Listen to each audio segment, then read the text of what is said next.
The Green Bay Packers and hosts for the 2025 NFL Draft select Jordan Morgan, tackle, Arizona. I think obviously a lot's going to depend on the player. He's played left tackle. He's got 37 plus starts at left tackle, so that's what he's done. But at the same time, he's a really smart kid.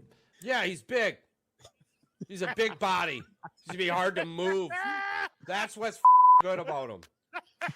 He's a big body. There you go. And I think that's one of those things. I don't know if we really know that if you could do that early on until you get him in the building and see how he grasps things and stuff like that. But we would expect that he'll be a quick learner and be able to pick up whatever they ask him to do. What do you see in him that makes him a potential quality guard, either of those two spots as well? The 10th best tackle. They didn't even take the 10th best player. They took the 34th best. Look at a fuck. They can trade 12 fucking picks they got left. Oh, last year's picks probably. Trade the next 12 first-round picks for all I care. I'm sorry that the Green Bay Packers took me out like old fucking Yeller. All right? You took me out in the beautiful ass pasture. It was like, hey, look at all this. And then shot me in the fucking face. What a way to, if that just summarizes what that night went for. That night ended very poorly for us Packer fans. Everybody else got the laugh. Yeah, I was going through it. I was going through it. I went through it so much the AI couldn't keep up. Sorry, AI.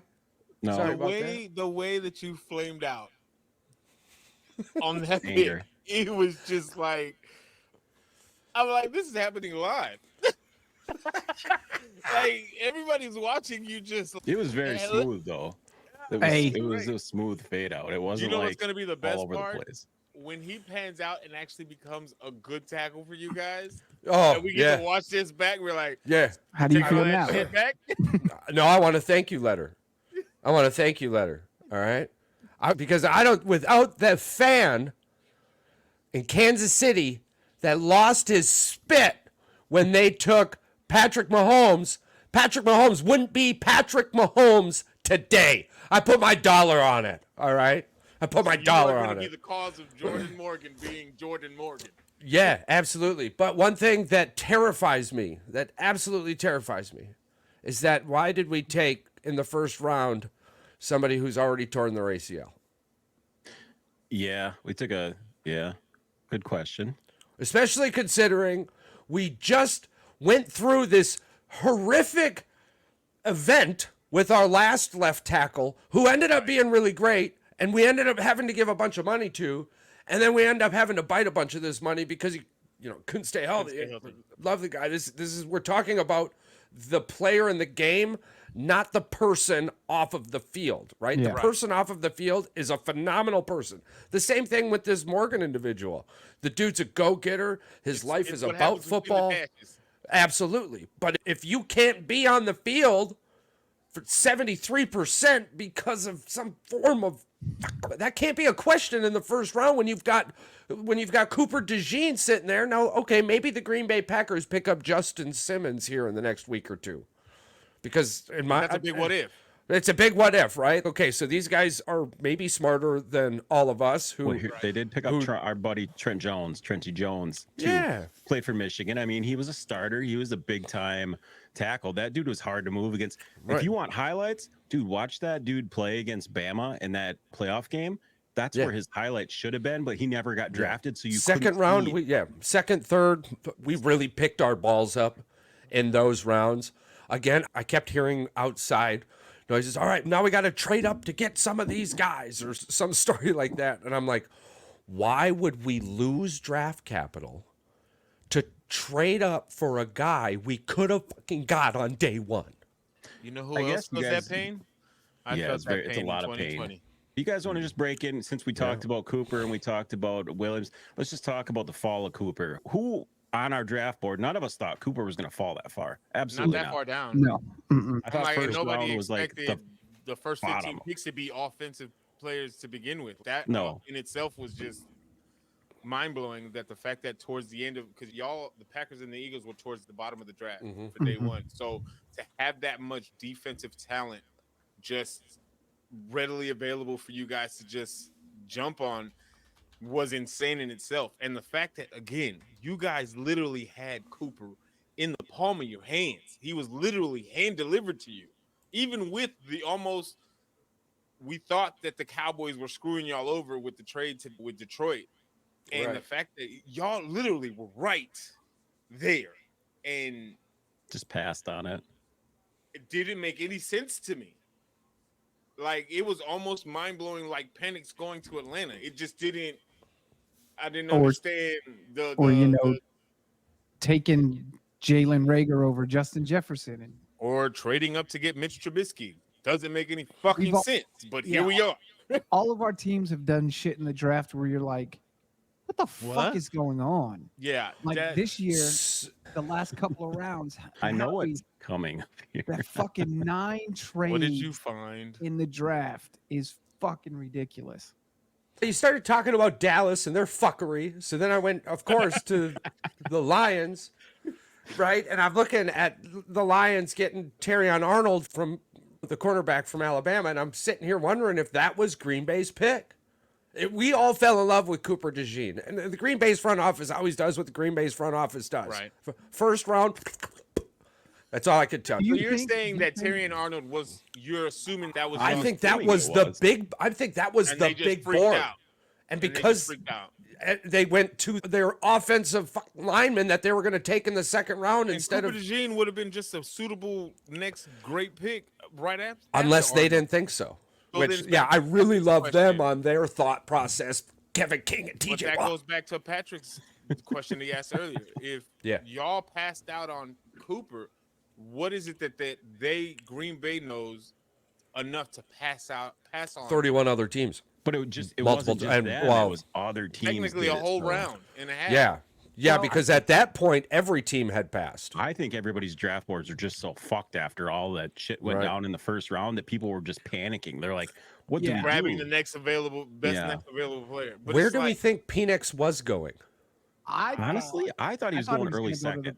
I thought he was going to go to the Raiders. Raiders. I thought the Raiders, too. In the first round or the second round? First round. I thought he was going to wait to the second because early second, I don't think he's a first round talent. But I thought didn't think he was going to go in the first. The Raiders, I thought the Raiders, Antonio Pierce was going to be aggressive, trade up in the second and grab him then. But the Brock Bowers pick didn't make sense either. No.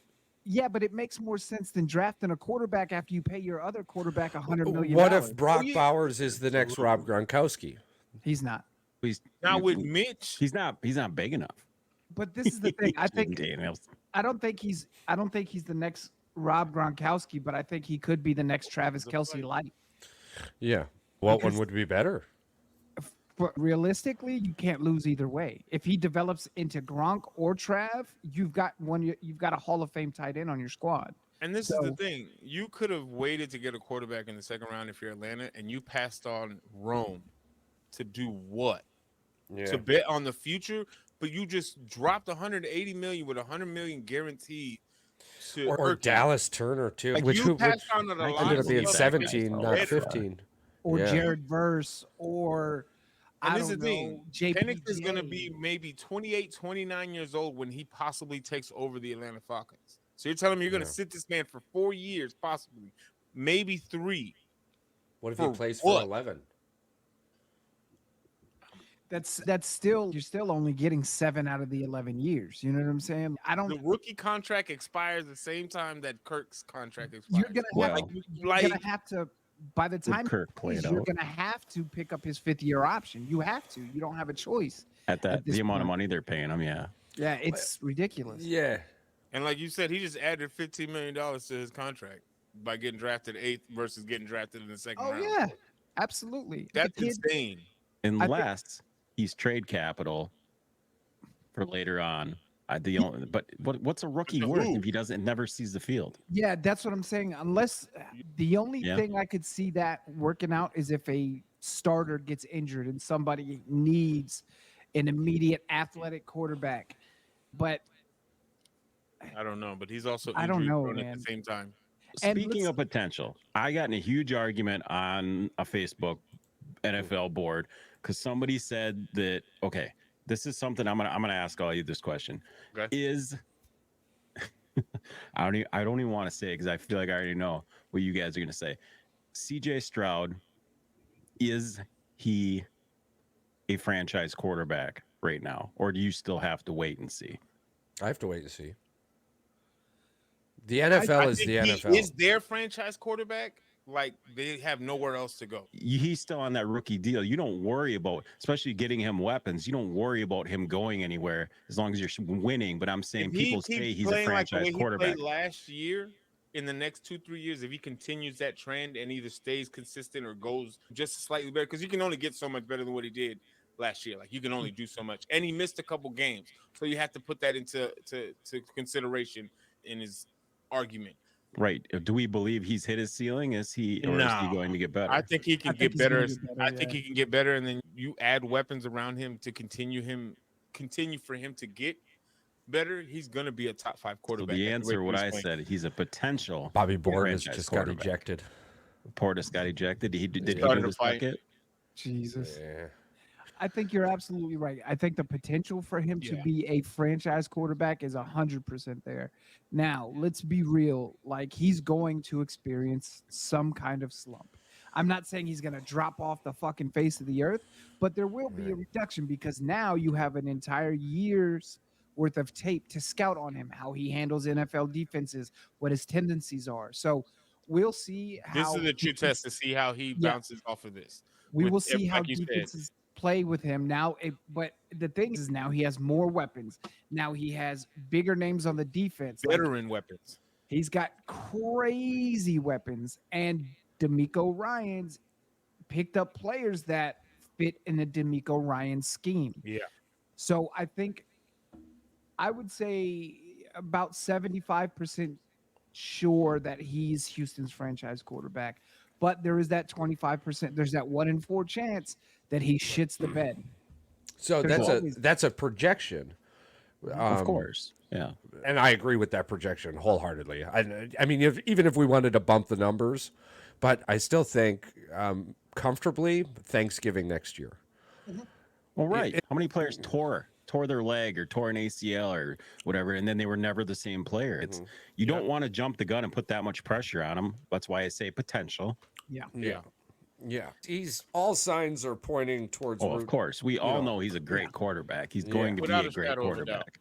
But I think the biggest difference with him is that he didn't come into the league with any major injuries. No, as opposed to quarterbacks Jordan like Morgan. RG3. Oh, sorry. Who had a history of his ACL and LCL. No, it was always hamstring bullshit with him, just like Marvin Harrison Jr. with the hamstring shit. That's what I'm saying. Things like you can work out with a good trainer. Who you still can't get his jersey yet, by the way. And So the biggest he still the hasn't biggest signed hit his that he thing. got, the biggest hit that he got coming in for CJ Stroud from college to pros is that his IQ test was bad. Oh, that one lick bullshit. Yeah, that and test is so clearly that trash. didn't pan out, and clearly he knows how to play football. Yeah. His At a decision very making- high level. All you have to do is watch a tape. Watch one tape of any game last year.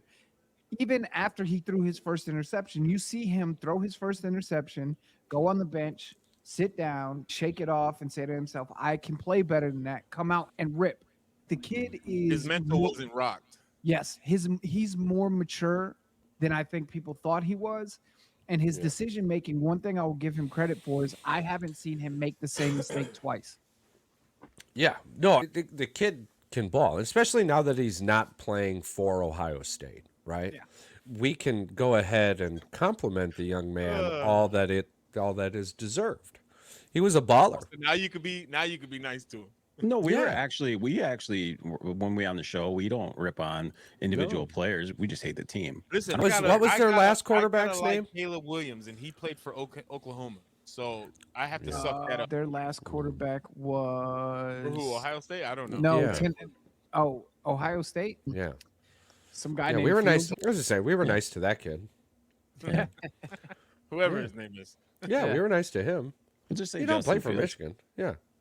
Yeah, we weren't nice to him. So does this mean that JJ McCarthy gets a pass from you guys for playing for the Vikes? No, he plays for the Vikings. Patrick says something, but me personally, like I like you in the offseason. and I'll appreciate you. Come September, but come September, after you retire or move on from the Vikings, we would gladly have him on the show to talk about how much he loves fishing and hunting in Minnesota, and then we'd be like, but that team sucks. Yeah, but that wasn't the question. That was the question. On Sundays. I'm going to be rooting for more interceptions and touchdowns. I'm going to be rooting for sacks. You're definitely not getting drafted on my fantasy team. Hey, I feel you. The same. I was the exact same way. I'm an LSU football fan when it comes to college sports. I'm sorry. It is what it is. But when OBJ got drafted to the Giants, it was the same thing. Like I rocked with OBJ. That would have been hard to swallow. Oh, I was pissed when he went to the Giants. But what are you going to do? The kid is Hutchinson going from Michigan to the Lions. Yeah, these guys need to make a living. They need to have a career. It's life. As a matter of fact, we all think that they hate each other, but deep down, these guys are all brothers on the field, and we need to feel the same way. Some of them, except for Dominic and Sue. I don't think these people really hate each other off the field. They're not going to fight each other. Who's the Saints guy that always has beef with Tom Brady? That was it, Marshawn Lattimore? It might have been Lattimore. I think it was Lattimore who every time the Saints played the Bucks, it was just Lattimore yapping at Tom, and then Mike Evans. Did he get pushed that one time and got injured? Mike Evans pushed him too hard or something? Evans, he shoved him. But Mike Evans also did the same shit to CJ when he was on the Saints too, because CJ just likes to poke the bear. Mike Evans, this is how mad do you let somebody get you that you punch their face mask with your bare hands? Yeah. Come here, helmet. What makes you think that's a good idea? I guess better than. What was that guy that Andre Johnson was going back and forth with on the Titans that one year? When he was with the Texans, he was, or even when Josh Norman and OBJ, no, it wasn't Pac-Man, but even when Josh Norman and OBJ were going back and forth, that was just hilarious to me. When he was throwing hands, you're punching a face mask. You know you're gonna break your hand, right? Speaking of fights in the NFL, do you guys remember when who was it?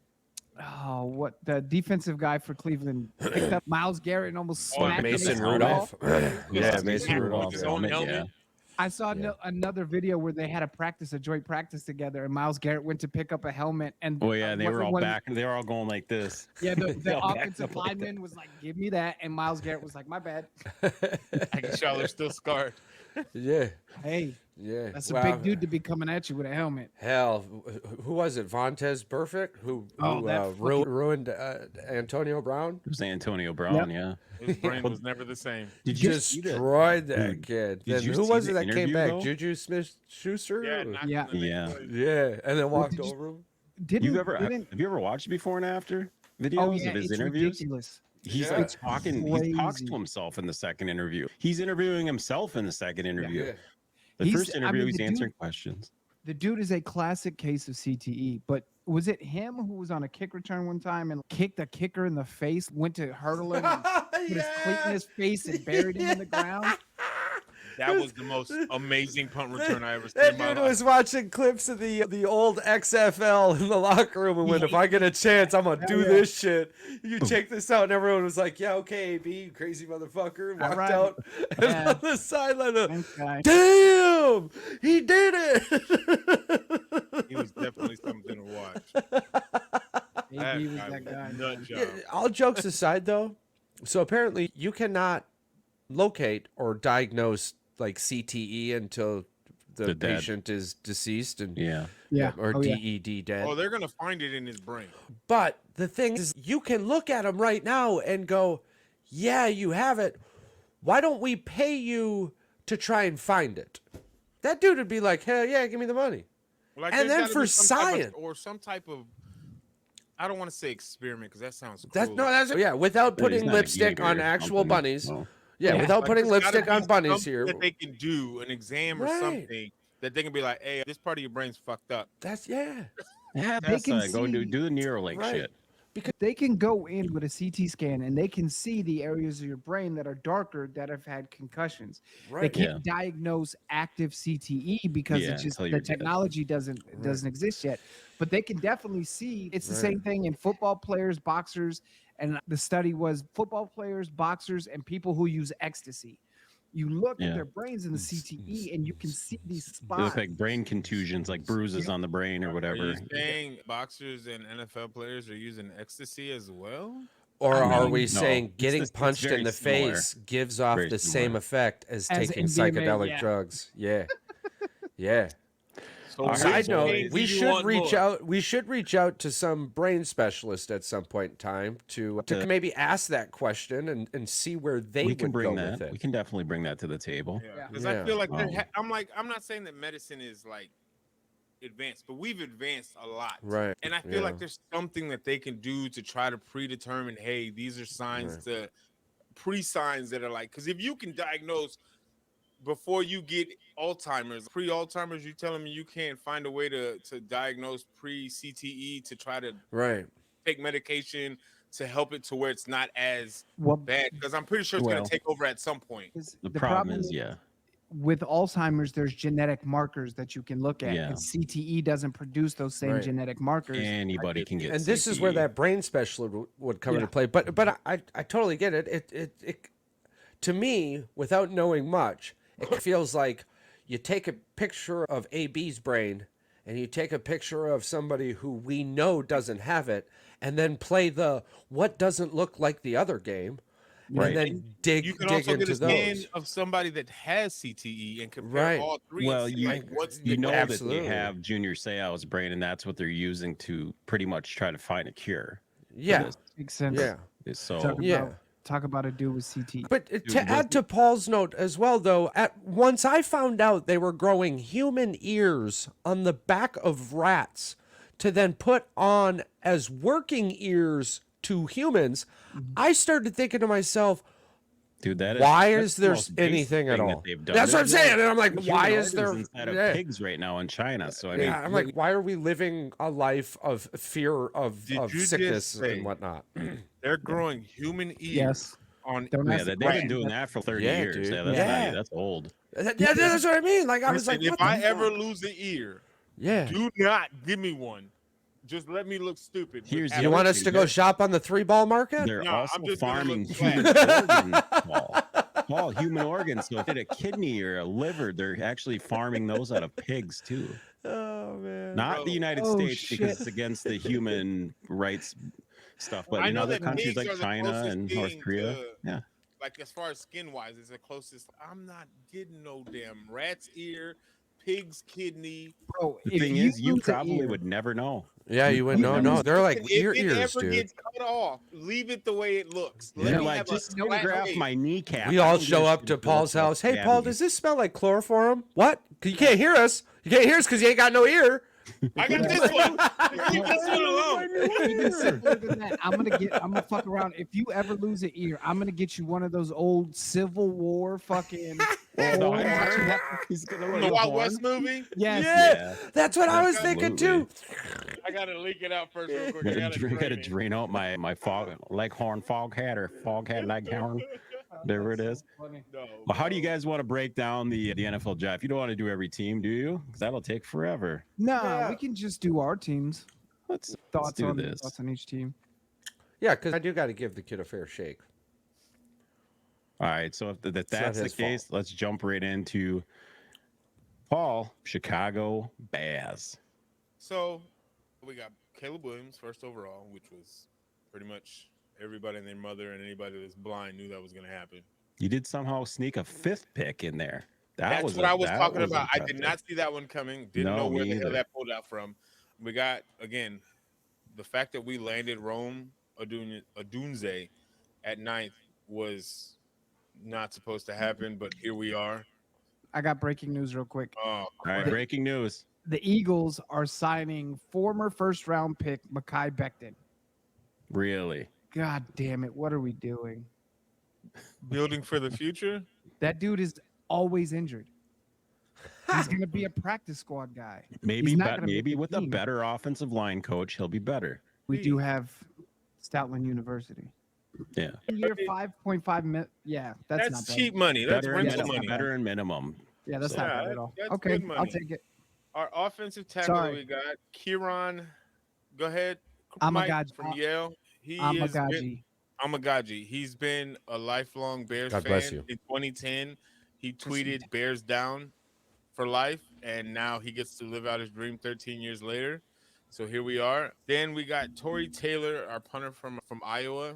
He averages about 46 yards a punt, and he can punt in cold weather, so he knows how it is to be in this windy ass city. Like and then the Caleb, surprise pick. called him and texted him, told you ain't gonna be punting. Yeah, much. you're not gonna punt much.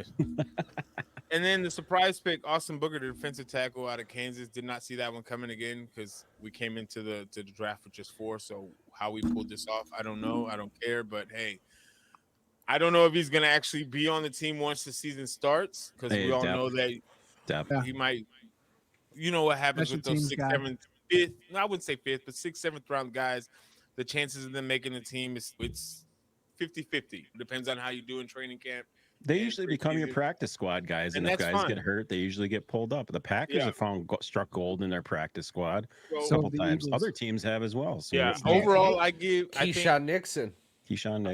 I told Mike earlier today that I feel like this year is probably one of the years since I've been a fan that we actually tried to fix holes on the offensive side and not just focus on defense. Like we're well balanced to the point where I think we're moving in the right direction. Like Ryan Poles is drafting and signing and trading correctly. Like he's bringing all that wealth and knowledge that he had in Kansas City and he's putting it to work in Chicago. And so I think it's working.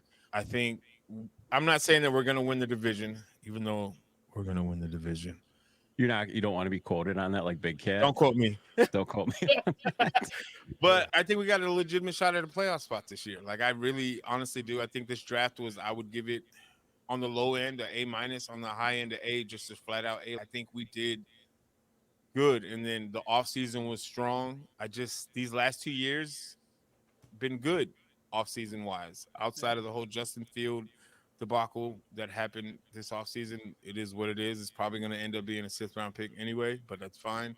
But this has been probably the only team that I can think of, and you guys can stop me and correct me, that a rookie quarterback has come into, and we've said this before, that's gone into a team that's had this kind of offensive weapons to come to and start their career.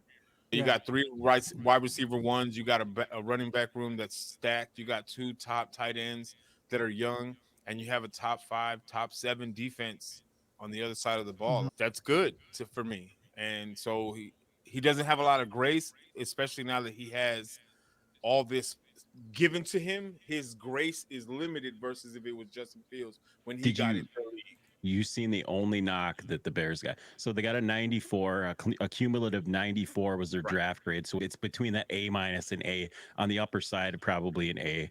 But because they only had 4 picks, if they did make the 5th pick, I think that's why everybody can only give them an A- because they're like, they didn't have enough to. They did with what they had. They did amazing. Odunze at freaking 9 was unbelievable. The fact he even fell to that point probably is crazy enough. But we all thought he was going to be gone to Atlanta. I thought he was going to be on between 7 and 8. New York and Atlanta. Somewhere. And that's something that we should take into account is that you can't take into account for stupidity. What the Atlanta Falcons did was nothing less than stupid. Period. Yeah, I mean, made no sense. But you want to break the rest of their draft down? I'll give you the rest of the players that Atlanta drafted, all right? Go ahead. And you tell me if there's one player outside of him that you would have took first. So the Atlanta Falcons. Yes, Rome Odunze. No, I'm talking about players that they drafted. Yeah, no, I'm just saying, like, any player I would have picked in the first round outside of Michael Penix. But yeah. And the fact that Ororo, I was laughing, I was dying when the dude said the guy's name because he was like, "Oh, it sounded like a dog freaking growling at you," or a diesel engine starting up in a cold winter. Yeah, but they gave up a lot by picking Penix. The possibility of getting Kirk another weapon, a better offensive tackle or a lineman, hell, even a defensive player at that point. Honestly, even Drake. What was his name? Drake or who was the guy from Alabama that was supposed to go top 10? Dallas or Drake? Dallas Turner. Dallas Turner. Yeah, I would have even taken him there. They left so much on the board for what? considering they don't have a pass rush at all. No, at all. No, when your it starting doesn't quarterback matter. comes out, you heard what Kirk did. Maybe that's bullshit. You think that's lies, or is that truth that he was like really shocked? I think he was shocked. I think he was genuinely shocked. The dude doesn't dress himself. Why would he lie about how he feels? And this is the thing, and I'm pretty sure I'm talking about like clicks, like they embellished it a little bit or something, you know? Like I feel you. I'm pretty sure Kirk knew that there was gonna be a replacement drafted in this. Charles, this wait till you see the birthday present that I got you. But I don't think that you better wear it on the show. Round. Yeah, my mom just got me a sweet ass Charlie Brown shirt. Oh, it's so awesome. It's ridiculous. It's a button down Charlie Brown. I don't know what they were thinking, man. There's so many better players. Offensive line to keep fucking Kirk on his goddamn shit because he tears every muscle in both of his legs all the time. You could have gone wide receiver. Yeah. You could have gone defensive line. You could have gone the Rook, a horror pick is not horrible. No, I wasn't terrible, but pick. They could have gone Johnny Newton, which is crazy to me.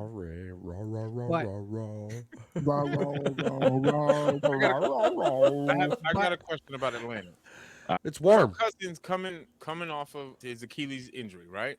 Oh, you want to do plus minus over under? No, here's my question though. Before we do plus minus, Kirk Cousins is coming back from an Achilles injury. He's old as shit in football terms. He's old as shit, right? And then you got Penix, who's also injury prone. He's had injury issues from Indiana and even in Washington. And for rookie, he's old as shit. You're riding on two quarterbacks that could possibly injure themselves before week 10. But you're talking about they both could get injured in the preseason. If Penix goes down, who's the backup? That sounds like Bijan Robinson? I was gonna say Kyle Pitts. No. You mean just there's a handoff guy? Yeah. No, I don't even know who's They're backup. just running Wildcats all day. Oh no, it was Tyler Heineke. That's who it was. Heineke. Yeah. They're gonna do the Wildcats Niners. all day. The Niners in the NFC Championship game against Philly. That'll be fine. You're 21-21 guy. Can I tell you something that I think you guys, did you hear that the only gripe that the Bears had in the NFL draft is they didn't use that fifth pick to get a backup quarterback? Why? But we do got a backup quarterback. Yeah, I don't. Who's the backup quarterback? Badgett? You'd take Badgett over? I would have probably. Actually, I think I like the guy the Packers took it from Tulane. Pratt is a senior leading. What the fuck was that guy's name from Tennessee? Milton? Well, Milton he got drafted to freaking Patriots in the 6th round. Yep. Yeah. He's Pick got a 193. It's a Rattler over there going to the Saints. Going to give Carr a run for his money. I'm surprised all these quarterbacks got drafted. I thought at least one of them was going to go undrafted. Me too. But what do you know? I think the Bears overall, man, y'all had a fantastic draft. Polls is starting to show, okay, look, I got rid of everything essentially that was drafted before I got here. I don't rock with it, so let's make my own way. He's building his team.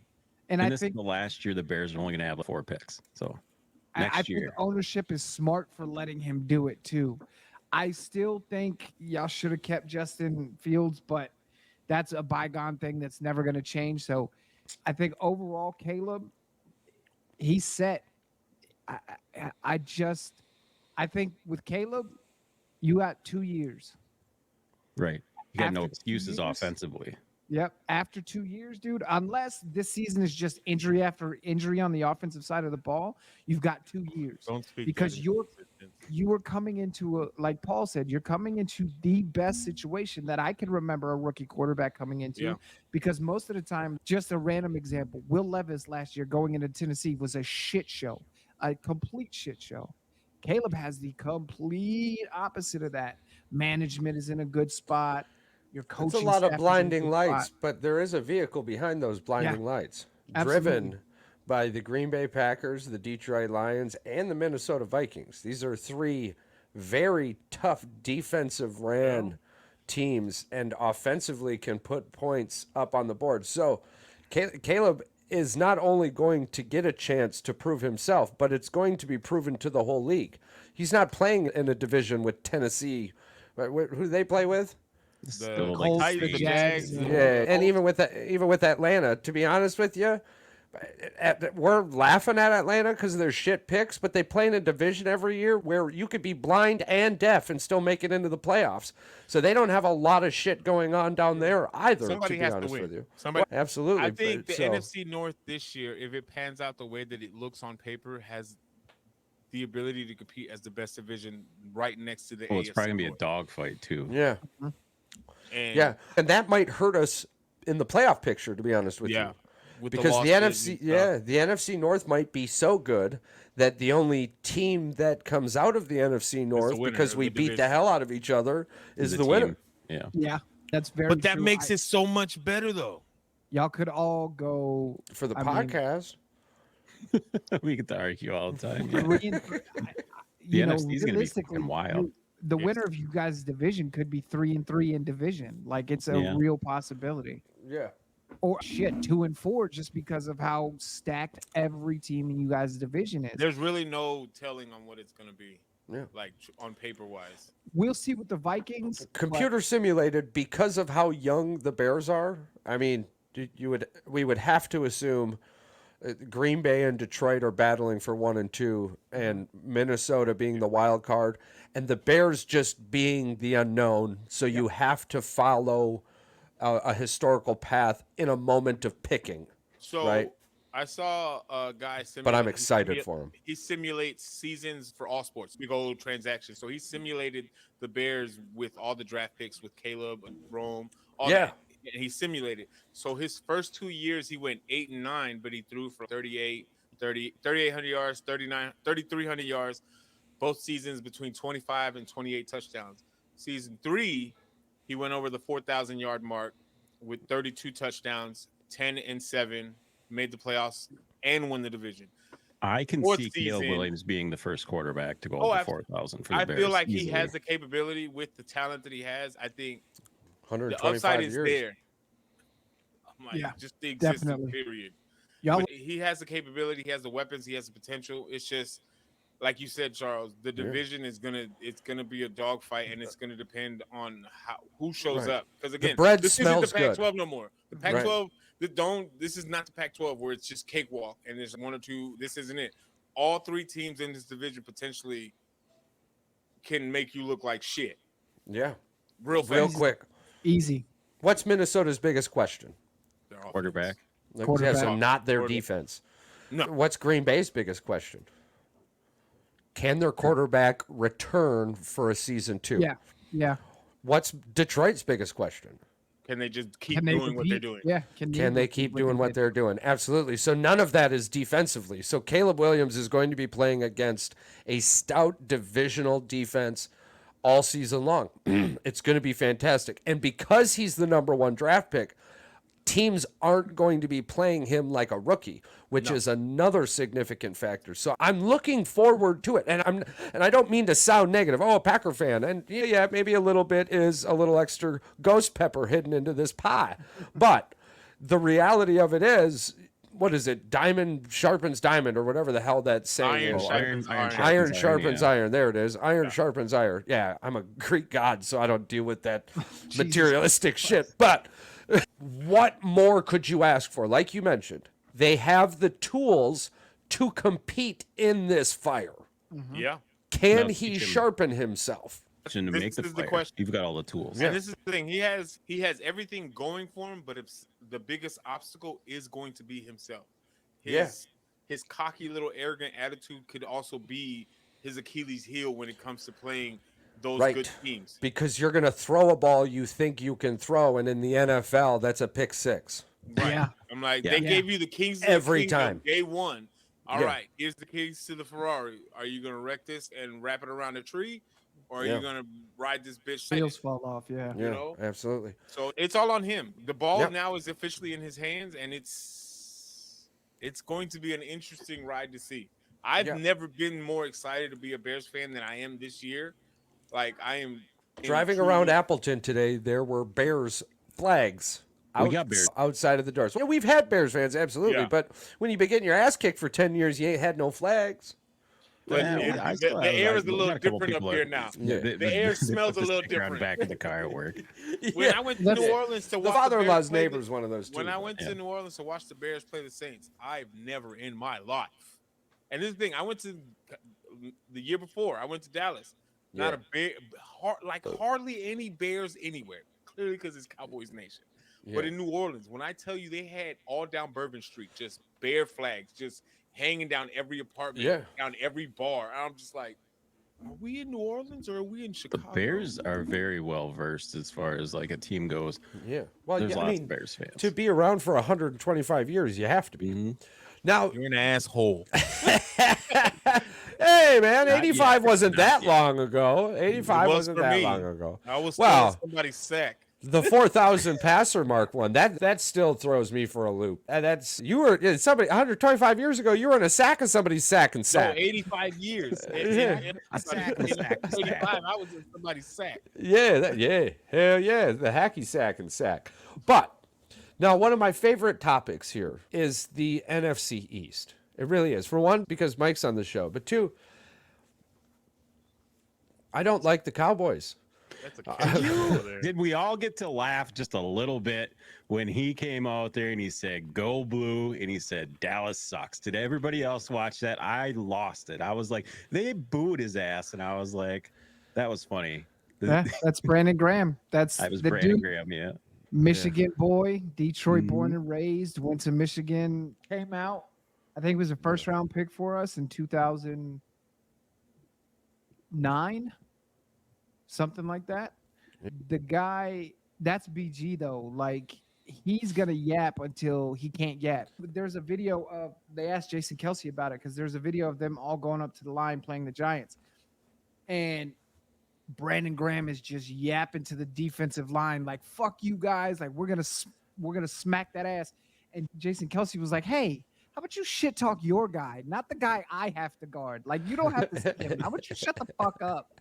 But that's BG, and that's why BG's always gonna be. BG will never ever have to buy another meal or drink in Philadelphia again, ever. Yeah. He's that guy. My biggest question for the Eagles community in its entirety, and it's become a whisper, but the health concerns of your new acquisitions via the offseason, is that on the back of your mind, the front of your mind, or do we think that this situation they're in no longer calls for the concern of injury? I think if you're specifically talking about Saquon, We could pull him into. if you're talking about Saquon, it's not as much of a concern anymore because we have a competent offensive line and we don't have meth life fields turf. Are you trying to say that they had a bad offensive line? Oh yeah, I know. Say it in a really nice way. That's such a shocking revelation.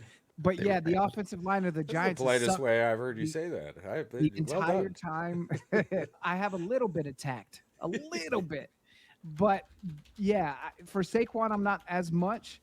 Like I broke in earlier and said Mekhi Becton just got traded to. It's what brought the question. Yeah, it's what brought the question to my mind. With him, I'm concerned, but less so because he's not starting. He's going to be a swing tackle. He's going to just play the downs where Jordan Mailata gets hurt or Lane Johnson needs a break or something like that. I think there's going to be specific packages with Mekhi Becton because the talent with that guy is there. The dude is huge. He has the hands. His feet are good. He's a great offensive lineman when he's healthy.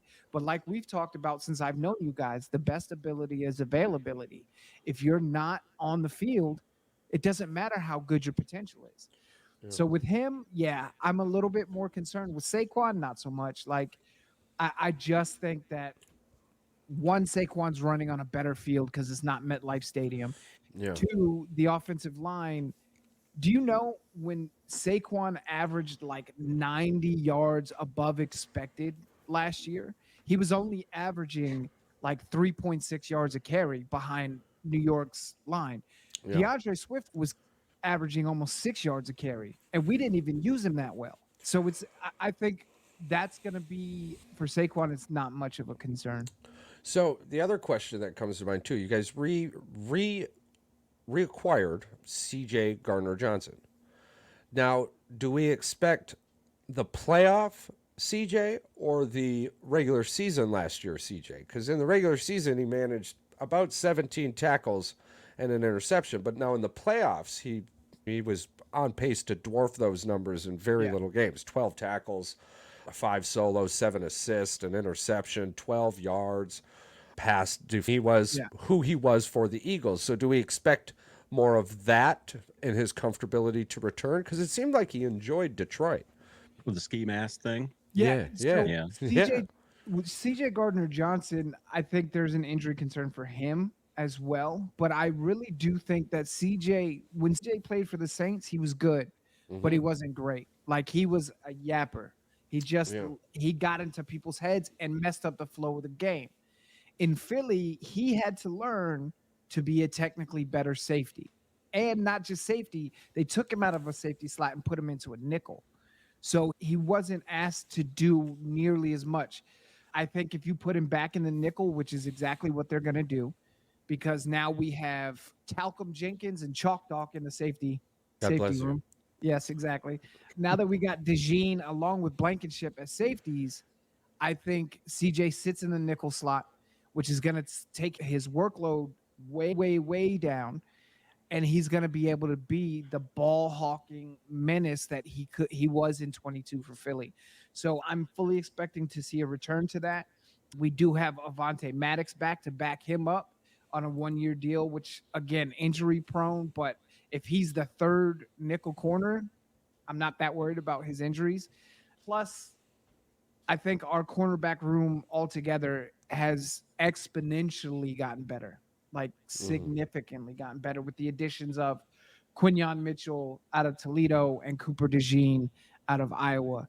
Back in, you guys all know, our back seven was the worst part of our defense last year. Our linebackers were trash. Defensive coordinator as well. That's true. We don't have some idiot who doesn't know how to fucking blitz the passer or wants to use the best edge rusher that he has in coverage. Idiot. So now we have competent coaching, but we also have, I love Slay is probably my favorite player on the defense since Hassan is gone. But Slay's 34 years old. That's ancient for a corner in the NFL. We got to see a lot of him when he was with Detroit.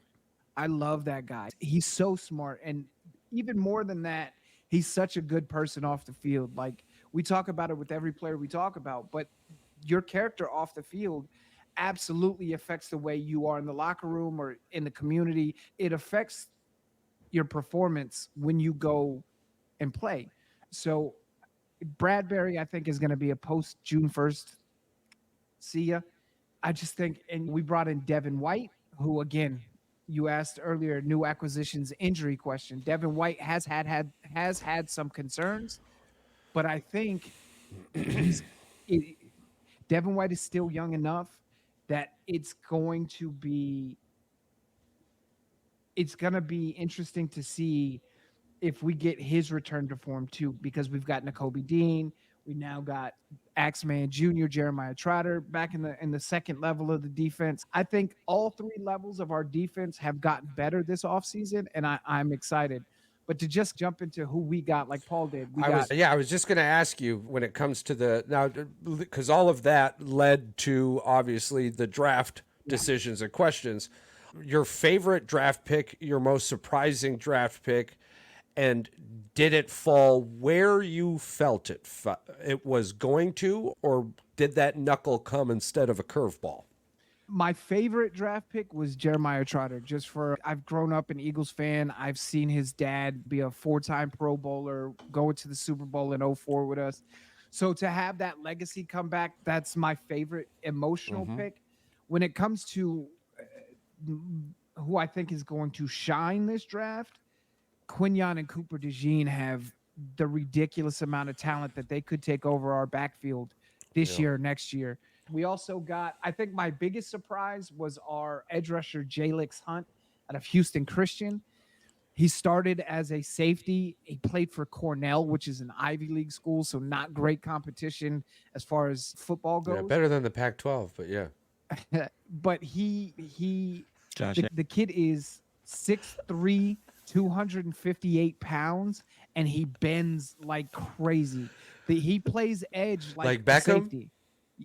I think better than Beckham because he's American. Hell yeah. Oh, all right.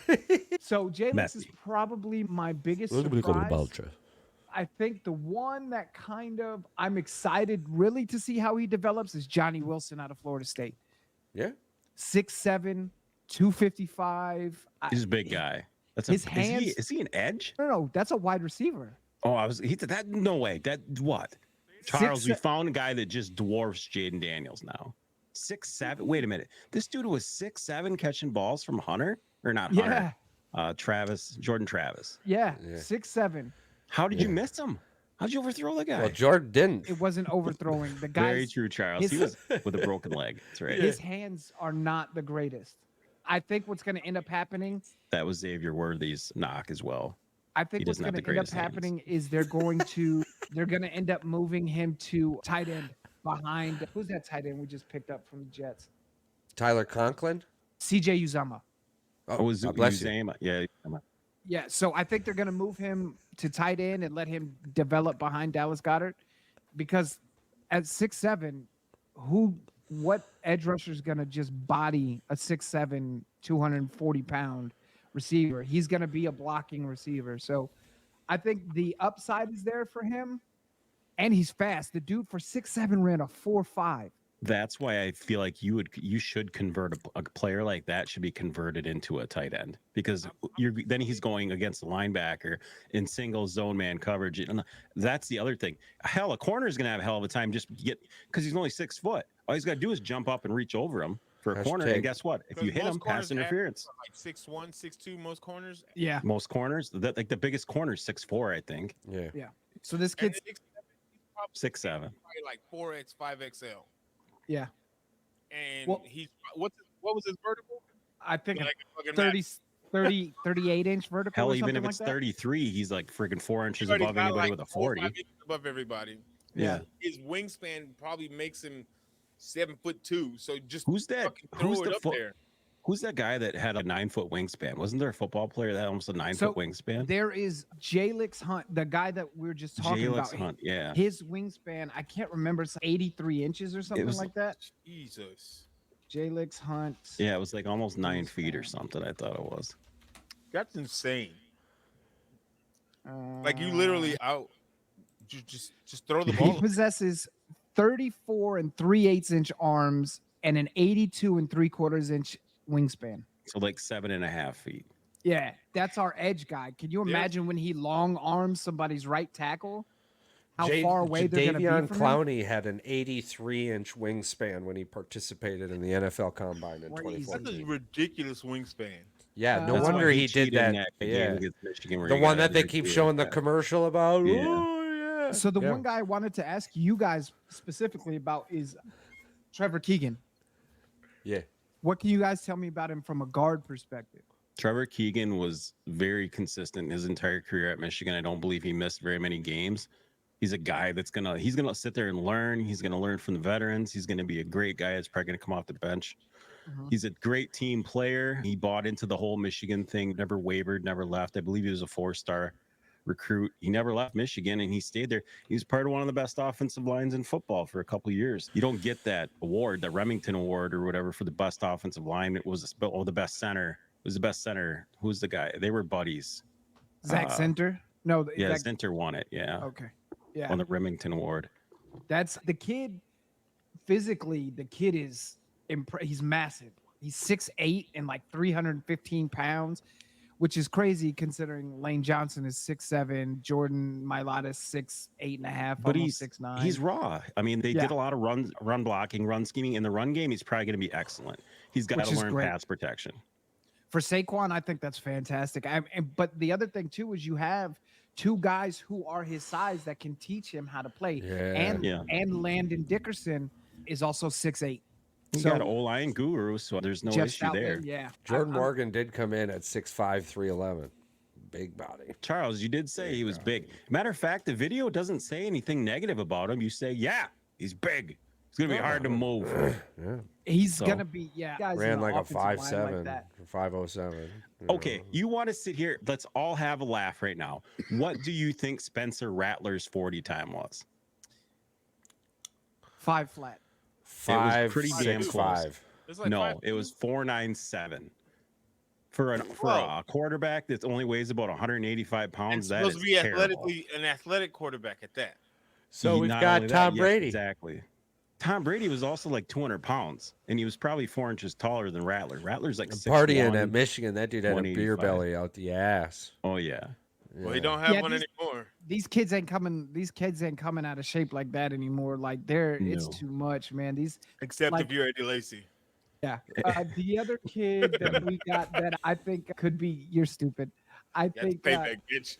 could be really good is Will Shipley out of Clemson, the running back that we picked in the 4th round. He never got an opportunity at Clemson really with their team. They kept having injuries and shit. Had he stayed there, had he been there when like Lawrence was there, probably he would have been awesome. Oh yeah. The whole, the one thing that kills me about people in the NFL though, and we can move on after this, is the small school bullshit. Quinyon Mitchell came from Toledo. Oh, you picked a small school corner. How is he gonna do against that? Motherfucker, look at the Senior Bowl. Look at his tape. You don't just I don't care who you're playing. You don't get 4 picks in a game and that doesn't translate into the pro level. Like the dude is a monster. The top Charles said it a long time ago. The top 3 receivers in NFL history, what college did they attend? A timeout though. The Probably one Boston had a drug College. problem and was forced into one of those tiny schools. Doesn't matter. What school did he go? It was at Boston, What is Boston Jerry- College, Marshall. It was a Marshall and Missouri State Valley. yeah. And then even with Shannon Sharp, Antonio Gates, all them Yeah. they all went HBCUs, to, they all went to small, not powerhouse schools. I've always thought myself, if I was fucking top dog, I'd be going to one of the tater tots just to rip some shit up. Yeah. I mean, your tape would look fucking fantastic. Hell yeah. That's why. Especially as a running mean, back. even- Let's say a running back, a 5-star running back, go Yeah. to like a mid conference school, like Let's talk about this for a second. How about the fact that Calvin Johnson went to a team that ran like the option? He went to Georgia Tech. They ran the option there. They weren't even a passing school. One of the best receivers coming out of high school, and he goes, "I'm going to Georgia Tech." There was no NIL money back then. Yeah. You What know the what's fuck, funny, dude? man? The Bumblebee is cool. Yeah, I guess the Bumblebee's cool. The small school, like imagine that's why I think Jalix Hunt caught the attention that he caught is because Houston Christian is a tiny school. If you watch his freaking tape, he's strong arming offensive tackles. He's got this crazy stunt into the inside from the edge. But again, he's playing against people who in like a year will be working as department store managers and fucking Walmart dealers and shit. imagine if Derrick Henry would have went to Toledo Appalachian or State or some Ohio, shit. Miami, He might have got 2,500, 3,000 yards. like a season. Every single season he played, yeah. Well, All they 4 had years. guys that were going for 1,600 on their team, and he could have surpassed that probably in 6 games. Oh, I got one more thing. So this is not football related. This is personal. The independent wrestling world lost a really good guy this past week. He ran a podcast called We Love Wrestling. His name was Trey D. He put me, when I first started my old podcast, he was always so positive and so supportive and so loving. If you look on Twitter and look up We Love Wrestling, you will see the amount of love that he's been getting from people. I just want to give him, Trey, we never got to meet, but you were always so good to me and always so good to my show and had nothing but nice things to say about me and about everybody else. So Trey, rest in peace, big dog. Rest in peace.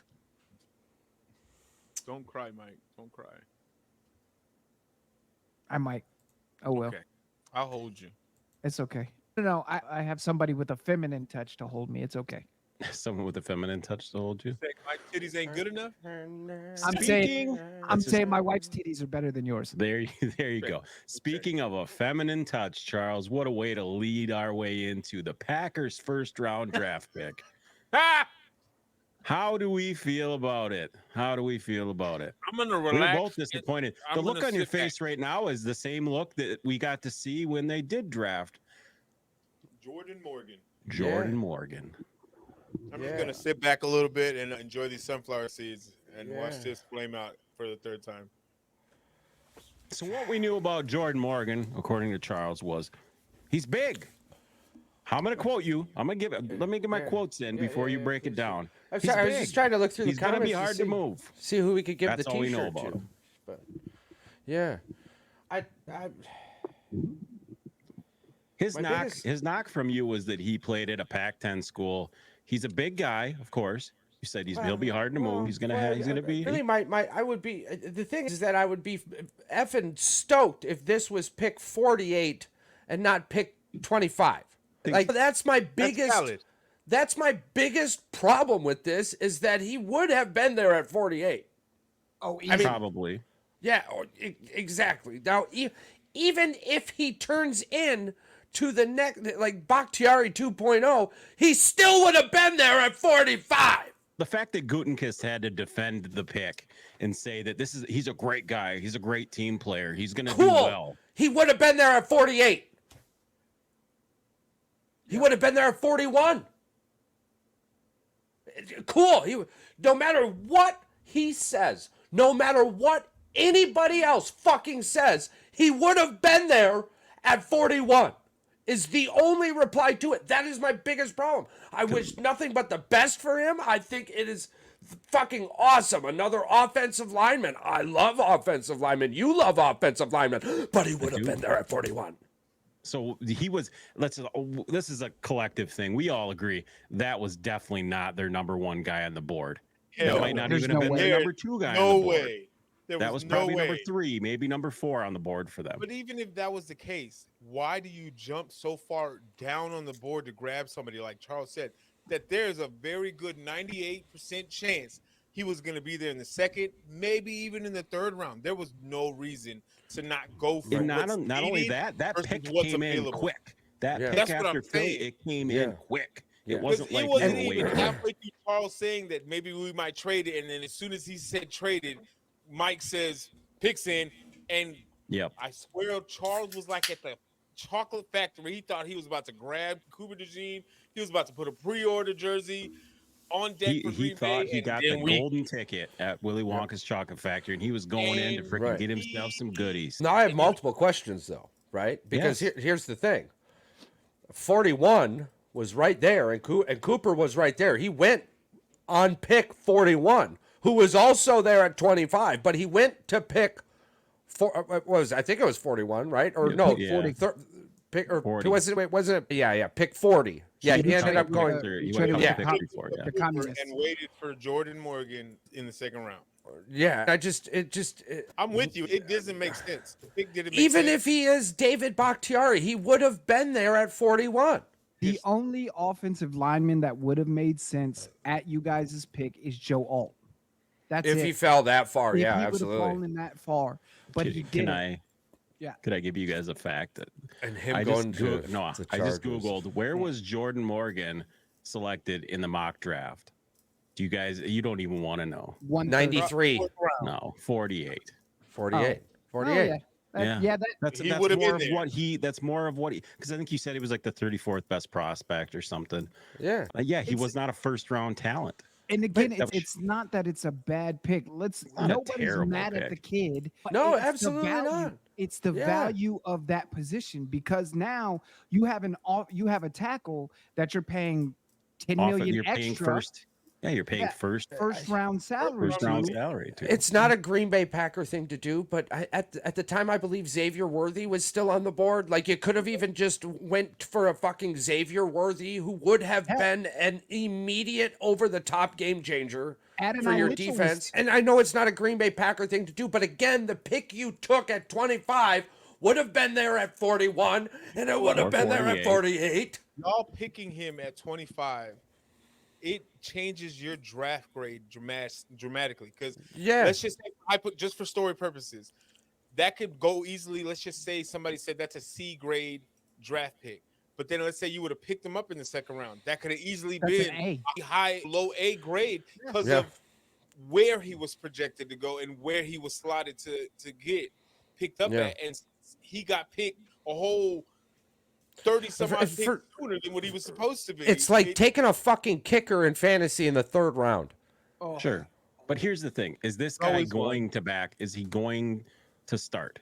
No. If he's not going to start, you don't take this guy in the first round. No, and that's what I'm saying. 9 times out of 10, if you get picked in the first round, there's a good chance that you're going to start. Or at least you're competing to start. I don't think he's even going to compete to start. See, no, I doubt it too. Because Bakhtiari was you guys' left tackle, right? Yeah. He's 37 starts at left. Okay, so and he now, has experience at left tackle. So now here's the story on the kid too, right? There is something inside of me that's telling me college football is still about the progression of the player/student athlete's future. Okay. Now, Morgan, before his injury, was a high first-round draft pick projected. What was his injury? ACL. Yeah. Okay, so now here's my thing, right? Maybe Arizona just ensured the longevity of this kid's career over the progression of that season's football team. So you're saying that the Packers probably took him because they knew he was going to sit behind. So there is the first rounder in him, but regardless of the entirety of it, you're never going to know until the hindsight 2020 draft grade. And it doesn't matter what the fuck that kid ends up being. I hope he ends up being great. I can't wait to. I hope to meet him and all this other shit, right? All over again. But it doesn't matter because he would have been there at 41 or 48. He would have been there at 41 or 48. Even he definitely would have been there at 41. Yes. Yeah. There was the other thing that you guys did, and I want to talk about this too, is you guys took 2 linebackers in the draft. The kid from Missouri, I'm excited about, to be honest with you. Really? I'm super excited about him. The kid from Missouri. I just was like, yeah, Missouri's got a good defense. We have the middle of the field was a big hold, and we did lose Devondre Campbell. The guy from Texas A&M was the best linebacker in the SEC. And I think he could end up being this fucking draft's best linebacker. Period. Oh, by far, he had 8 sacks. I wanted Edgerrin Cooper for us, but I think you guys got a great deal. I just wasn't expecting a second linebacker. I wasn't expecting a second linebacker. But you know what? That they need an edge rusher, and I think if he slims down maybe 10 pounds and gains this muscle, is the new defensive coordinator making picks. To be honest with you, this is the new defensive coordinator filling holes he's looked at and went, we need these pieces. And I do believe we're going to be bringing, I've got no knowledge, right? I've got no scuttlebutt at all other than the universe isn't going to be right if we aren't going out there and picking up one of these top cornerbacks out of the free agency. In my mind, Green Bay's not done doing what they have never done before, ever, until this year, because this year isn't over yet, so they're going to keep doing things they've never done before, unlike the draft, where they did exactly what they do every time. Let me ask you this, then. Do you guys think, Green Bay is notorious, does not have an owner. It is a fan-owned... Yeah, run into some of those people. one of those. They took 2 safeties. They don't need safeties. Yeah. Do you guys think one of those guys is going to be a corner? Do you think not having an owner kind of hinders you sometimes during the draft process? Somebody to say, calm the fuck down. No. This is my team. No, because right now Mike Murphy is that guy. Yeah. He's you guys' president, right? He's still there, still calling the shots. Yeah. If ultimately, Mike Murphy makes those owner decisions. But hell, you can even see, the Raiders room where the dude just had, was it the Falcons? Either way, it was one of those rooms where like the GM was talking to the owner, like reassuring why they just made the pick. They were doing that in Dallas too. Yeah, and Dallas too. So ultimately, we know who made that pick. Yeah. Yeah. So ultimately, what it boils down to, what I was getting at, is that even with an owner, it doesn't matter, right? Like, I think actually the owner hurts more, right? Because you looked at it with the Ford family. To blame. The Bears for a little while. Yeah. We'll say a little while. Long while. Washington. I was being nice that time. Washington. Why start now? Look at Dallas' situation. Like, Dallas for sure. Jerry Jones doesn't know how to release. Are you drinking a Rip It, Chuggy? No, I miss them though. My body I thought don't that was handle a grape Rip It. I was about to be. Okay, so since you brought it up, didn't mean to cut you off there, Paul, for a second. But since you brought it up, Walmart Plus is usually how we get our groceries to the house because we're bougie. And I just bought the subscription, Charles. So it's fantastic. It's so awesome. I messaged the wife and I'd be like, Plus over here. Yeah, I'm like, what? No cheese? Oh, cheese is on the way. I'll get you some cheese. I got you some cheese. Cheese, so anyways, but I get these. What I normally get are these, the Walmart sparkling water, the mandarin orange ones. Yeah. Super great. But every once in a while, the picker goes to the aisle and goes, oh, it's not here. You must so instead of just checking that, you must like anything else I get in the cart. And this time, it was black cherry. Charles, is this what rotates your gears in the house? Oh, man. Yeah. Let me tell you something. Pissed me off, man. Because sometimes the way these fucking curbside, these Walmart Plus, I don't want to picking up my fruit, dude, or my bananas. Or my fucking so there was meat. okay. I like hot dogs, okay? I don't care. I'm not calling them glizzies. I like hot dogs. Thank you, God, for not doing that. It's stupid. I like hot dogs. And so I just wanted hot dogs one day. So she went and put in an order for the buns, the hot dog, the ketchup, like all the everything, chips, all that jazz. These motherfuckers. They got you the bootleg, the off-brand. No. Okay, so let me ask you this. Let's scoot up a little bit.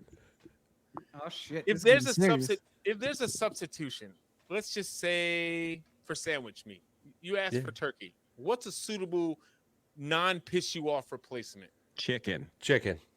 That's pretty fucking logical, right? Did they give you ham? No, these ham. I asked for hot dogs. Uh-huh. Hot dogs. They gave me turkey bologna. You couldn't have gave me a turkey dog? Sausage? I thought you were going to go vegan. It was so much better than vegan. Yeah. I have no idea where that was going, but that's I do idea. Hey, if you roll up enough of them, you could put a toothpick in it, beat around the toothpick.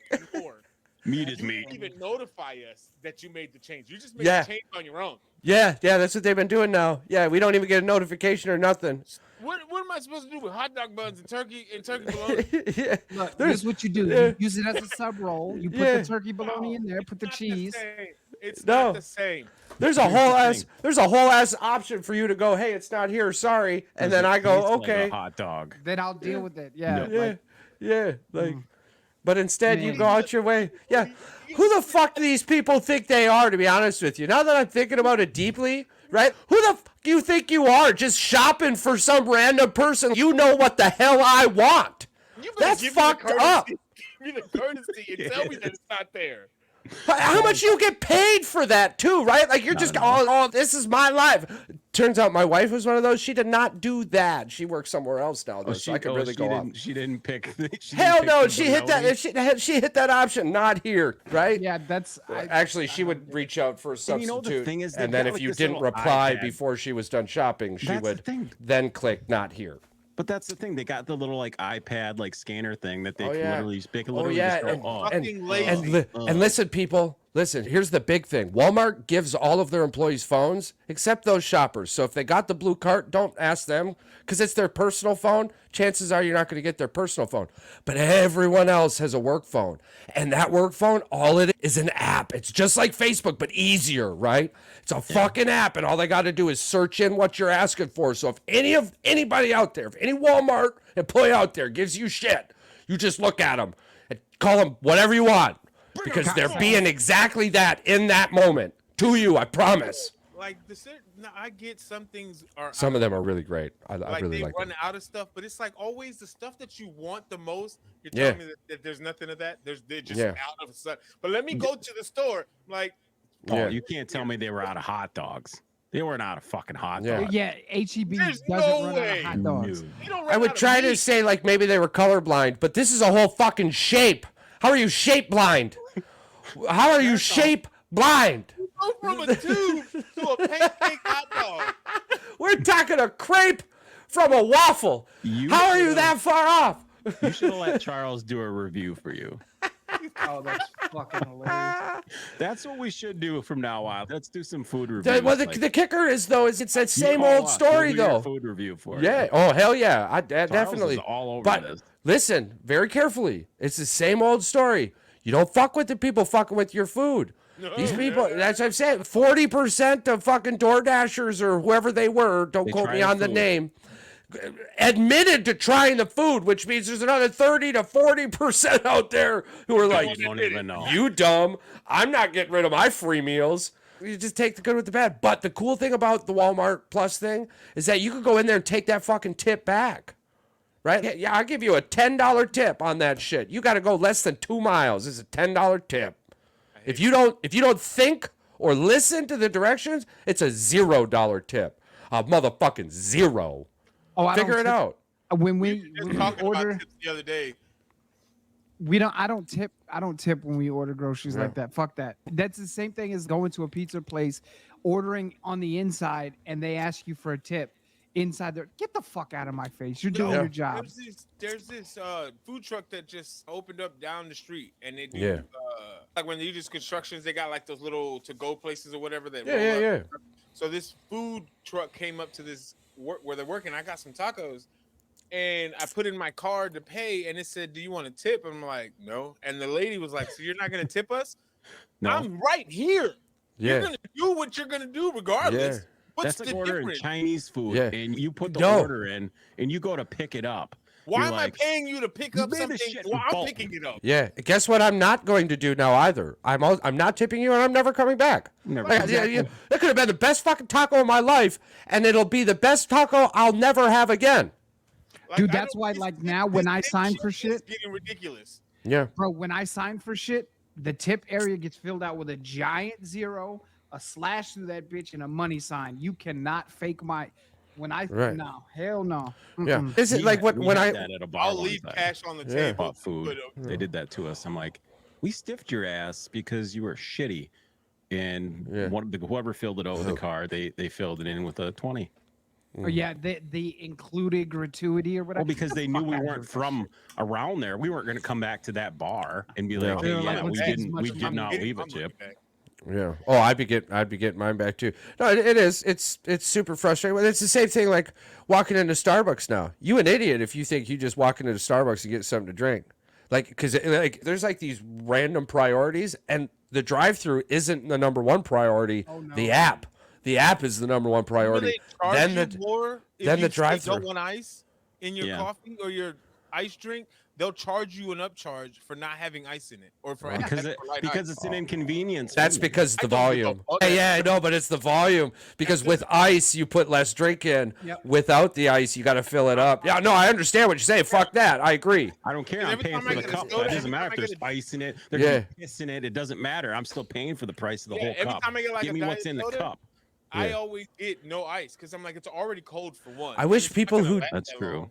I guess you get free straight black coffee refills from Starbucks, and I wish more straight black coffee people. Yeah, like I wish more straight black coffee people. Let's do it. Let's start doing it. We're gonna get in trouble for that one. Let's go around. But just sit there and fucking drink the coffee all fucking day long. Let's get the cameras. Let's get the cameras. Get podcast gear. We'll get 6 days in, we'd all have a heart attack. No, all right. Listen to me right here. Yeah. L mic's on. We'll get the GoPro on the freaking head or the chest. We're gonna go in there. We're gonna order our coffee, get our 12-ounce, whatever you call them, the fucking lattes, whatever our cup. What the fuck's a small anyway? I say we're gonna get small, large. I don't do all that. Yeah, medium, small, large. I still fucking go with English here. Yeah, they always come back. Whatever it is. There, and you and I are gonna go rounds until we can't drink coffee anymore, and let's see how many freebies we can get. We'll have in the chat box. We'll go live on YouTube and go ding, ding, ding, every time we have a cup of coffee and see when they kick us out. I gotta get a full one of these first. How many before you think they kick us out? No, it's there. You can't. They could kick us out for loitering. Not if we're consuming a free product they're giving. We're literally but I'm saying I've heard they've been known to kick people out. They'll figure out. I'm not saying they won't. They'll try to kick us out because it's. I don't know. 10 or 12, they'll kick us out. Probably. Especially now that they probably know we're going to do this, we'll have to do it to a different Starbucks. Yeah. The other kicker too is I hate black coffee. So well, who cares? Let's go do it in a Target or something where there's a bunch of bougie. Yeah.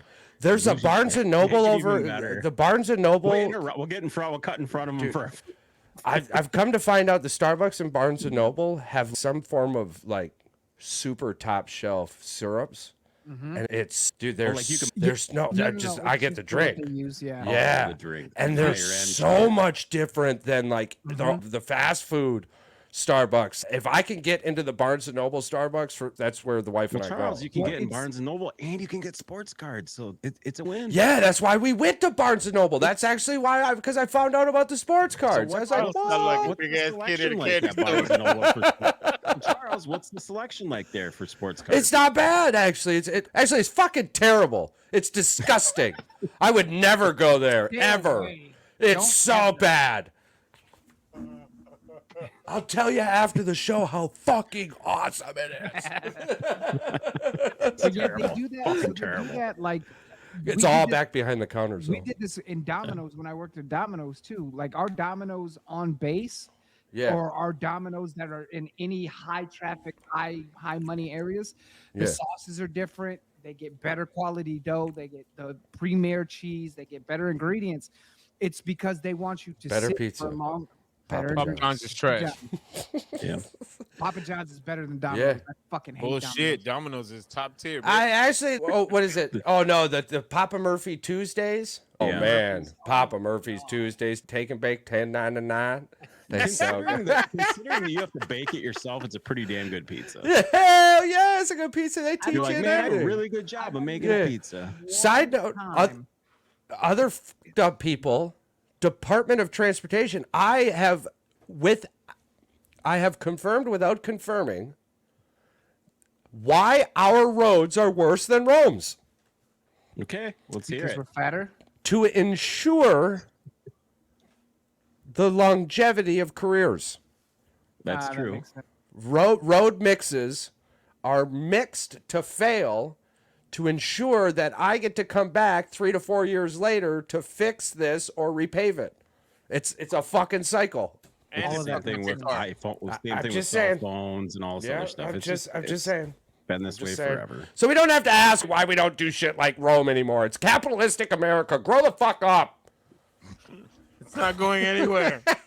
The fucking twists and turns our conversations take is why I love coming. Product failure to ensure economic longevity. And your car keeps getting jacked up. Yeah. So then you have to go buy a new car or pay the mechanic or blah, blah, blah, blah. They've got so what's going to fix this is more taxes. Calm down, Joe Biden. You can't run for office. More taxes. Charles. Not exactly because you're coherent, but remember, chat, this all started because somebody fucking sent me the wrong damn water. We wouldn't even be on this side quest if it wasn't for this water. Very true. Yes, but we did get there, and it led to a couple of really good things. That's hilarious. So the one question that you guys have on the ticker that I am interested in asking is the one about if all 4 leagues having the crossover is affecting fan viewership. That's the one that I want. Major League Baseball, it's affecting Charles right now when he was watching the Yankees Brewers because they had some terrible umpiring. These umpires suck ass. We need a ranking system. We need a fucking ranking system for the umpires. Grading. Grading or ranking. Allowed to grade the umpires. It needs to happen because the atrocities that are happening. I'm not. For 2 things would have happened today. One, I was watching the game, turned it off. Immediately turned it off. Not because of the team losing, but because everything that was happening was because of the one situation via the umpires, right? I switch games now when I notice who's at the plate behind them. I'd rather just catch a recap. Oh, come on. Are you talking you don't like watching Angel Hernandez games?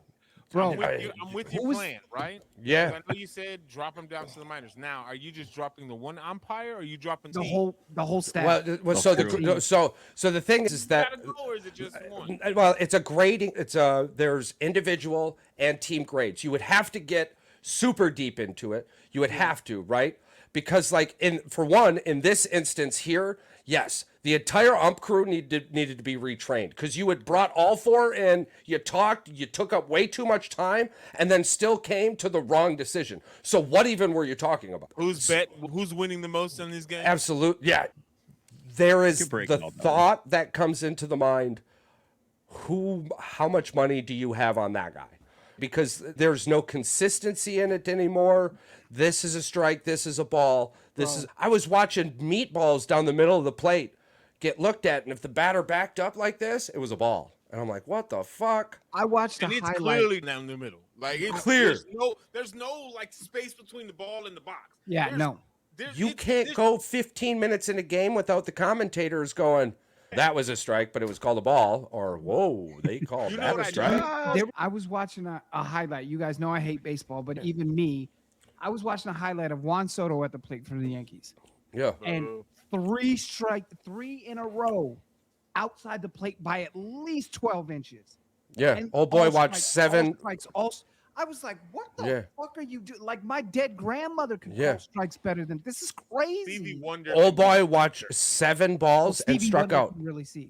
Yeah. Old boy at the plate watched 7 balls and struck out. I remember watching the highlights from that. They're like, and they had the ball tracker on everyone. It was like, there's so much technology there. And the thing is you don't get the option to challenge every one of his calls because he's right 30% of the time. So you'll eventually lose the challenge and then miss out on all of those other 70%. So to elaborate a little bit more on Paul's question, if the situation called for it, yes, you would bump that whole crew down, but you would end up having to create this farm system. But saying it like it's not impossible. We're talking about billion-dollar entertainment industries. The least you could do is get one of the key pieces to your entertainment correct. And if you're unwilling to AI it, you need to personalize it more. Yeah. And it's not saying that they're not going to get it right every single time. But the amount of missed calls that has been happening for the last 2-3 years and it's getting worse. Every season, it's at some point progressively. You got to do something to fix this and get a hold of it. I think in the chat, the percentage number I'm putting on it is, I think you said 88%. 88% or greater on an average over a 15-game calendar, right? So every 15 games, this number gets reevaluated because you have some bad days. I get that. Maybe the sun's in your eye for a couple of calls. You can't have them out there thinking that every single miss is going to be the end of their career. You'll get an even worse product. Yeah. What kills me is the MLB invested in the pitch clock and this improvement, all the that money. improvement, all this shit. I don't think helped the game at all. It may speed it up a lot. Right. But the problem is, I don't give a fuck how fast the game is. If Juan Soto, who is a superstar, is getting strikes called 12 inches outside of the plate, your pitch count, I don't give a fuck about the pitch count. If I have to move outside of the plate because I don't want to get hit with the ball, why are you calling this a strike? Exactly. It's fucking take insane. a dude's kneecap, like, I'm literally moving out of the ball. box so I don't get hit with the 98-mile fastball or 83 curve. Like, how are you calling that a strike? Where are your eyes? The baseball commissioner needs to get fired. This is crazy. In the Brewers game here, right? So it's a double play ball. There's no outs. Okay, so it's a double play ball. Aaron Judge literally puts his hand up like this and it's his glove hand, the one that's covered, that you're supposed to slide with. Yep. And he puts it up just like this and swats the fucking ball out of the air. The umpires come together, talk. They didn't see nothing wrong with it. The fuck? So the next pitch is a pop fly. Hold on. He touched the ball. I'm telling you, it fucking. He's swinging at the ball. In the batter's box. No, while he was running to second base, he went to slid. You can't touch the ball. You're out. Absolutely. It wasn't like an accidental. No, hell no. Matter either way, you're out either way. Absolutely. That's a double play. All the umpires got together, took about 1 minute to talk about it, and then came out and was like, yeah, no, everything's fine. So the next pitch, pop up, 2 outs, 37 pitches later, the Yankees have 11 runs. It's what the been a double play off of internet. Not only should have been a double play, it shouldn't even have been reviewed because if you touch the ball with your hand, it's considered you're out. And it was the hand that you slide with. It was the hand you protected. Like the only reason that hand's up there is to fuck with shit. Yeah. Even So if you I kick the ball by accident, it's interference. So unless Aaron Judge is doing this from now on for every fucking baseball game for the rest of his fucking life, there's some explaining to do here. And it's too late now. The game's over. So what is the office gonna do now? The New York office ain't gonna do shit. No, because what do you? I mean, and really, all it does, it destroyed the Brewers' plus minus and runs. It is what it is, and the game will move on. 143 games down the road, no one's gonna be talking about it. Yeah, pull it up. All right, let's see if this video justifies my reaction. I'm already upset, and I didn't see it. And look, I'm a Yankees fan, so right.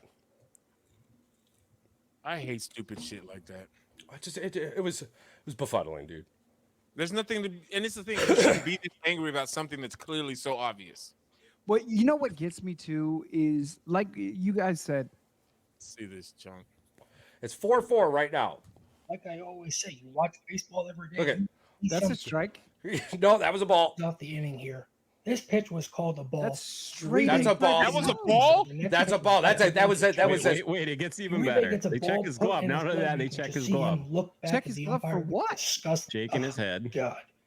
Now Aaron Judge is on first base. Verdugo hits a ground ball, which looks like a routine double play.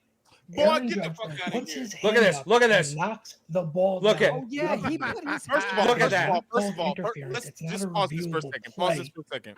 Argument was. We don't need to hear the guy's argument because we're all in agreement. Never. He's not even a Brewers fan. I've never. He's like us. I'm a Cubs fan. Okay. Yeah. And I hate you guys not as much as I do the Cardinals. However, never Agreed. in my life. I grew up playing baseball. Baseball is my absolute first love of any sport known to mankind.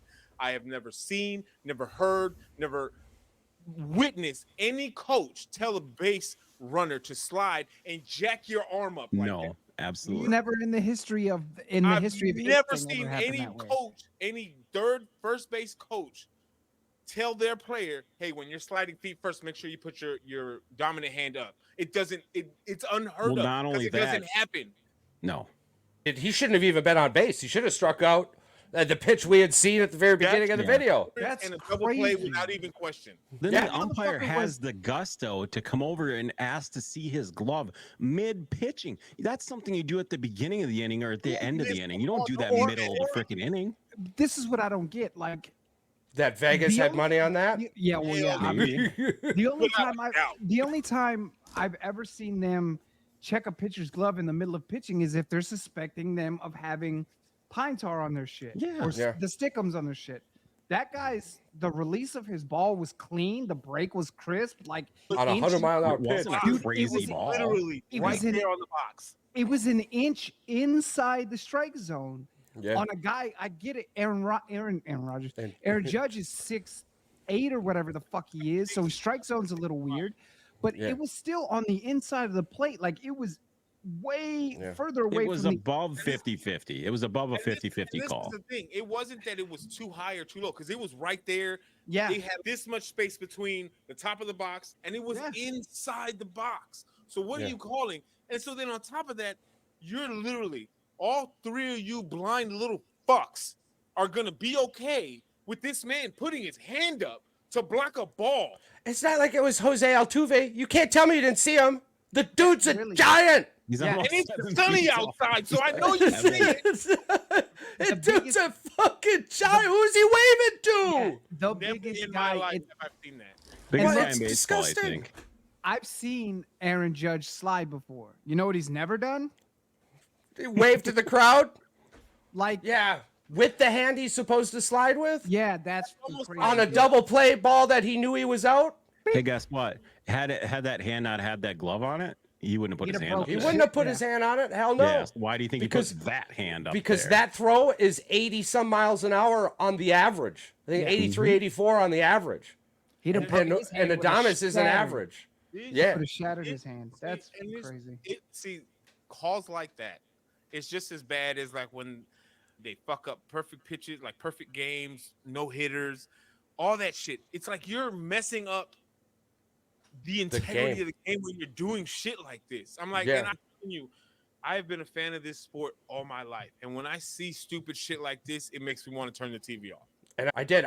When I turned the TV off, it was still in that inning. It was 7-4. Turns out it ended up being like 15-5 or something crazy like that. Fan here, we're a fan of the sport. Like you said, it's ruining the integrity of the game. We just brought it up with Soto. You brought it up with Adames to first base play with freaking Aaron Judge. It's happened multiple other games too. This isn't the first time. Yeah, it's too early in the season for this bullshit. Yeah.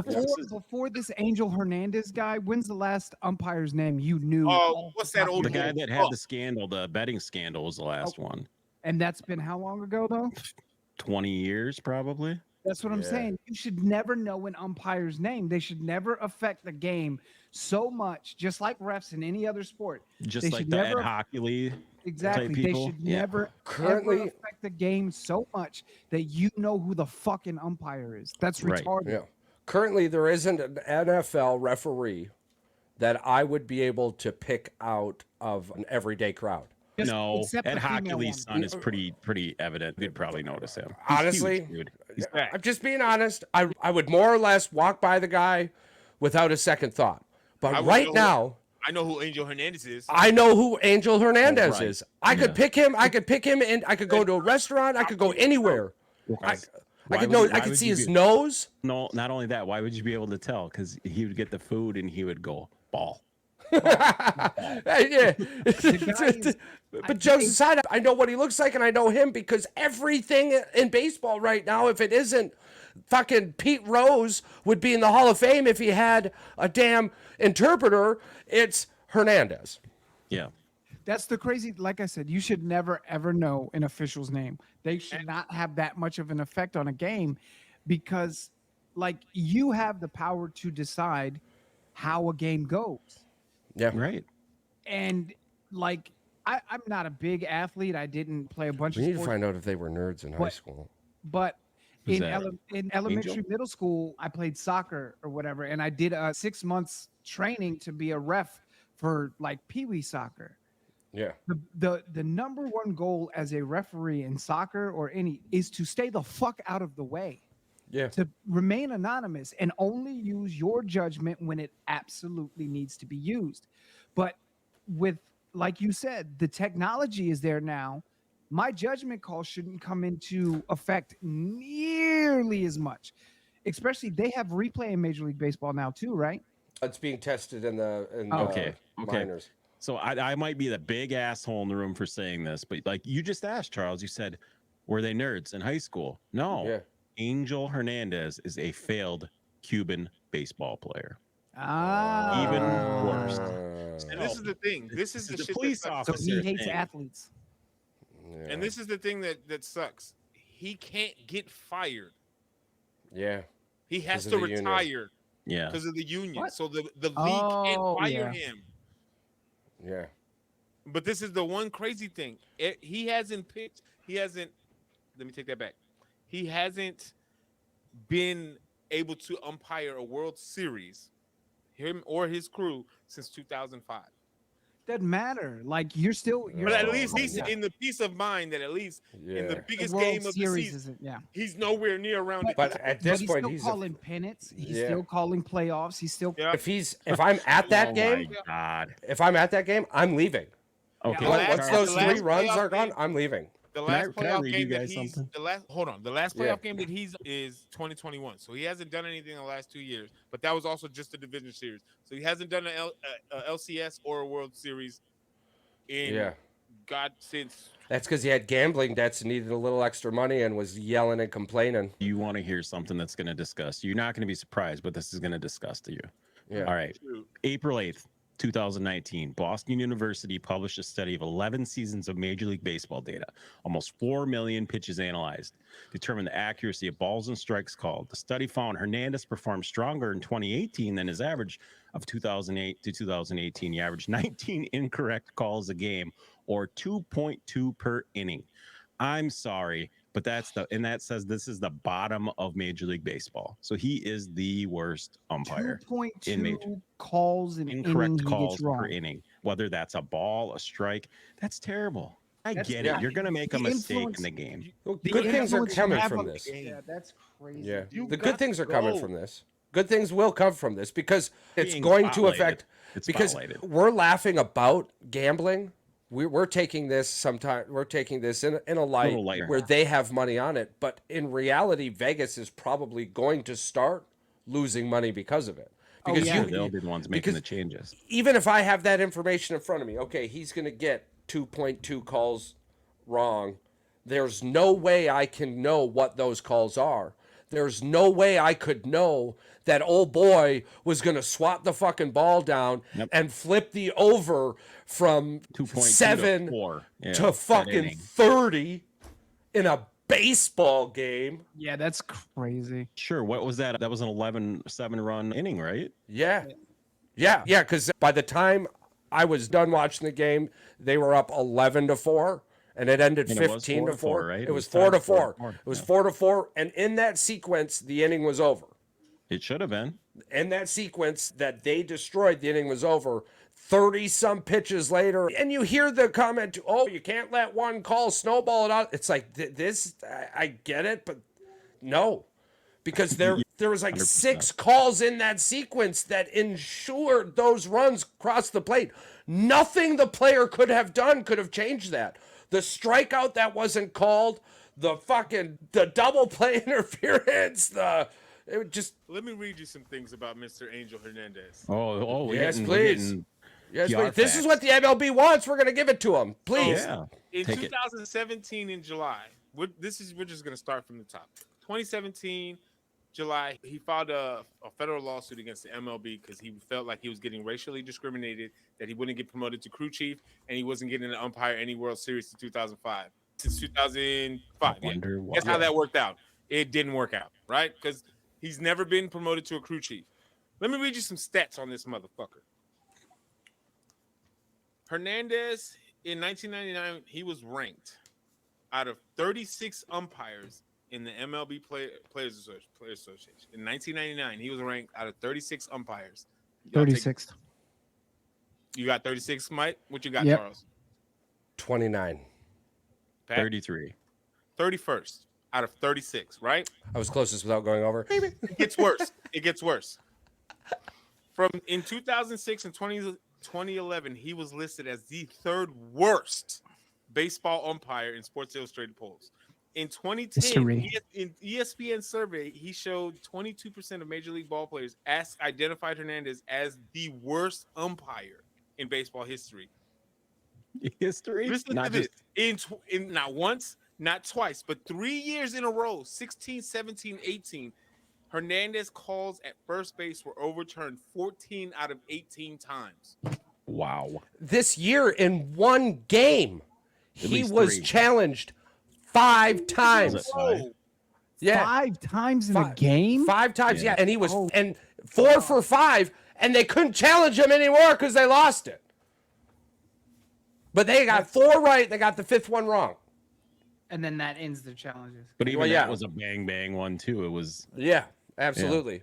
And the thing that really pisses me off about this too is that there is a new AI system coming, but the system is perfect.